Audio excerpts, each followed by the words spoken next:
হিয়া, দিয়া আর বনের ৩ বাঘ। প্রাচীন কালের কথা।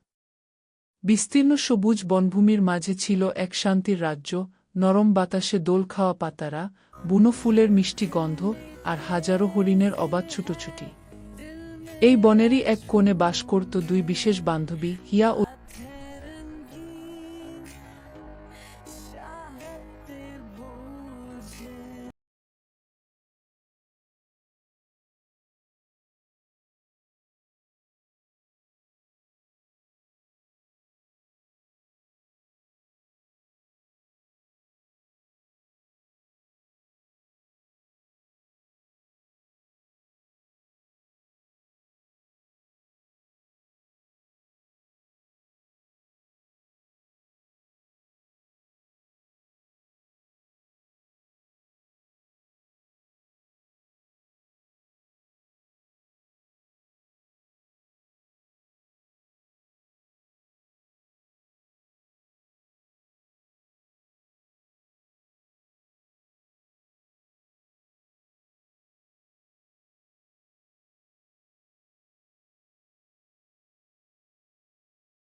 দিন সকালবেলা, যখন সূর্যের আলো পাতার ফাঁক দিয়ে মাটিতে সোনালি ছিটে পড়ছিল, তখন হিয়া হঠাৎ শুনতে পেল ভীত সন্ত্রস্ত হরিণদের ছুটোছুটি।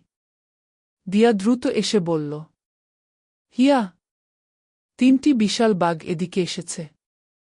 তারা সবাইকে ভয় দেখাচ্ছে।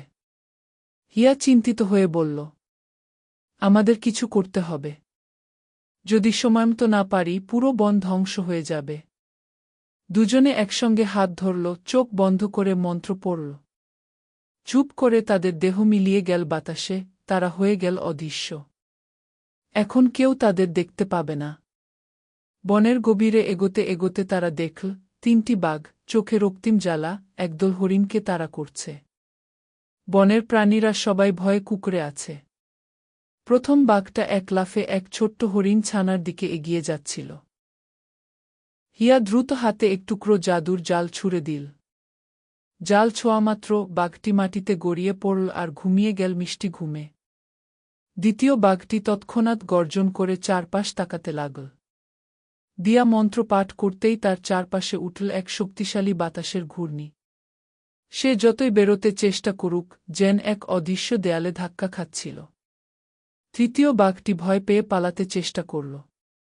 কিন্তু হিয়া আর দিয়া এবার একসঙ্গে বিশেষ এক মন্ত্র পড়ল। মাটির ভেতর থেকে বেরিয়ে এল ঝলমলে সোনালি শিকল, যা বাঘটিকে আলতোভাবে জড়িয়ে নিল। সে আর নড়তে পারল না। সব বাঘ বন্দী হওয়ার পর হরিণরা একে একে ঝোপ থেকে বেরিয়ে এল। তাদের চোখে আনন্দের অশ্রু। গাছেরা যেন বাতাসে নেচে উঠল, পাখিরা গান গাইতে লাগল।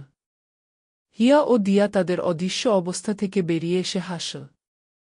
বন যেন তাদের ধন্যবাদ জানাচ্ছিল। তারা জানত প্রকৃতির রক্ষা করাই তাদের সবচেয়ে বড় দায়িত্ব। আর এই দায়িত্ব পালন করতে পেরে তারা গর্বিত। সূর্যটা তখন পশ্চিম আকাশে ঢলে পড়ছিল। নরম সোনালি আলোয় হিয়া আর দিয়া পাশাপাশি দাঁড়িয়ে দেখল একটি মুক্ত বন, ভালোবাসায় ভরা পৃথিবী।